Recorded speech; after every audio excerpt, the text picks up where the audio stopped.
হয়েছে রে মাধু? বৌদি, সেটা তোমার ছেলেকেই বলতে বলো।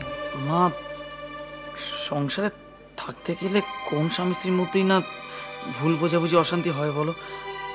সেরকমই আমাদের মধ্যেই সামান্য একটা অশান্তি হয়েছে, আর তার জন্য এত না, এটা সামান্য কোনো ব্যাপার হয়নি। তোর উপর এত অভিমান হয়েছে, কাল রাতে তোর ঘরে শুতে যেতে চাইলো না। ছি শানু, ছি, তুই ভাবতেও পারিস নি যে পিসিমণির ঘরে এসে থাকবে। কিন্তু এরকম অবস্থা হবে কেন বলতে পারিস? হ্যাঁ, স্বামী স্ত্রীর মধ্যে ঝগড়া হয়, ঝাঁটি হয়, কিন্তু সেটা তোমার মিলমিশে হয়ে যায়। ঠিক করে নিবি তো। কেন এভাবে কষ্ট দিচ্ছিস মেয়েটাকে? শানু, নন্দিনী খুব ভালো মেয়ে রে বাবা, ওকে তুই ভুল বুঝিস না। আমি তো বুঝি পিসিমণি, কিন্তু ওকেও তো একটু বুঝতে হবে বলো।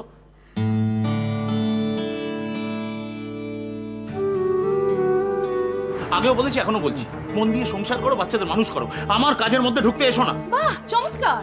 আমি মন দিয়ে সংসার করব, আমি মন দিয়ে বাচ্চা মানুষ করব, আর তুমি কি করবে? হ্যাঁ, তুমি কি করবে? তোমার দায়িত্ব নেই? না, আমার দায়িত্ব নেই, আমার দায়িত্ব নেই, তুমি যা পারো করো। বাহ, তার মানে কি? আশ্চর্য! তুমি যা খুশি তাই করবে নাকি? আমি তোমাকে একটা পরিষ্কার কথা বললাম, তুমি বাচ্চাদের স্কুলে পৌঁছে দিয়ে তারপর যাবে। আমি পারবো না।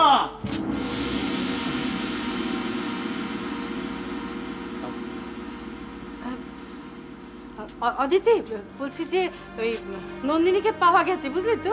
ও পাওয়া গেছে। কোথায়? ও আরে আর বলিস না, ওই শানু সারা বাড়ি খুঁজে দেখছে মাধুর ঘরেও শুয়ে আছে। কি বলবো, পিসিমণির ঘরে? হ্যাঁ। এই এই এই এই, আমি তোকে বললাম না, তোমাকে খুব খারাপ হয়ে যাচ্ছে কিন্তু। হ্যালো, তোমার বউ পছন্দ করে না জানতো? কে বলছো? সব বাবা, তোমার গলাটাও ভুলে গেল? ও হ্যাঁ, বল। বউ পালিয়েছে। কি? তোমায় কে বললো? স্যাটেলাইটে। তবে একদিক থেকে ভালো হয়েছে জানো, কথায় বলে না, দুষ্টু গরুর থেকে শূন্য গোয়াল ভালো। তোমার সোর্সটা ভুল। যে তোমায় খবর দিয়েছে সে তোমায় পুরনো খবর দিয়েছে, কারণ নন্দিনীকে খুঁজে পাওয়া গেছে এবং ও এই বাড়িতেই আছে। পাওয়া গেছে? আমি তো ভাবলাম তোমার বউ ওই বিক্রম না কার সাথে বোধহয়। আদি, আমি তোমার মুখে আর একটাও কথা নন্দিনীর সম্বন্ধে শুনতে চাই না, আর আমি চাই না যে তুমি আমাদের বিরক্ত করো। Good bye.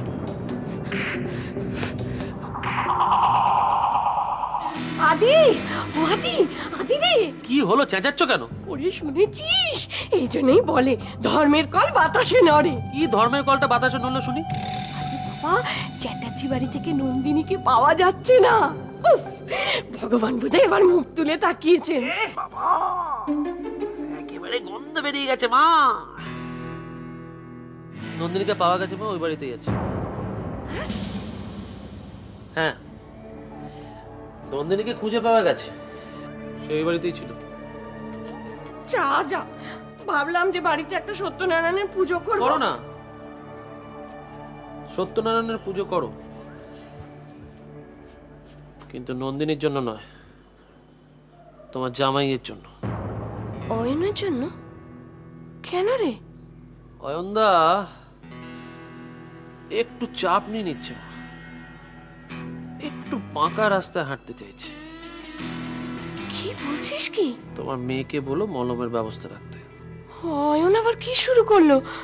শোনো মা, নন্দিনী একটা ফালতু মেয়ে, ওর ব্যবস্থা আমি করে দেবো। তুমি তোমার মেয়ের ব্যাপারটা দেখো।